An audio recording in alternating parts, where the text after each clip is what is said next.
আচ্ছা, চলে আসা ধর্মসাগর পার ঝালমুড়ি খেতে। দেখতে পাচ্ছি মামা সালাদ কাটছে। আমাকে বললো, মামা আমাদের 3টা ঝালমুড়ি দাও, তাড়াতাড়ি দাও। ওকে, মামা তোমার জন্য সালাদ কাটছি, 2 মিনিট দাঁড়াও, সালাদটা কেটে নেই। দেখলাম মামার সালাদ কাটা আসলে খুব সুন্দর। মামার সালাদ কাটার প্রায় শেষ, এখন আমার জন্য ঝালমুড়ি বানাবে। ইতিমধ্যে দেখতে পেলাম মামা মুড়ি ডালছে। এক পর্যায়ে আমাদের ওই জন্য সালাদ কাটাগুলো দিয়ে দিল। এখন বিভিন্ন মশলা দেওয়ার পালা। একে একে কিছু কিছু মশলা অ্যাড করছে। এখন প্রায় সব রকমের মশলা দেওয়া শেষ। এখন মামা এগুলো মিক্স করছে।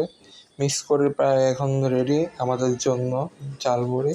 মামা পরিবেশন করছে। পরিবেশন করে আমাকে মামা একটি ঝালমুড়ি দিয়ে দিল।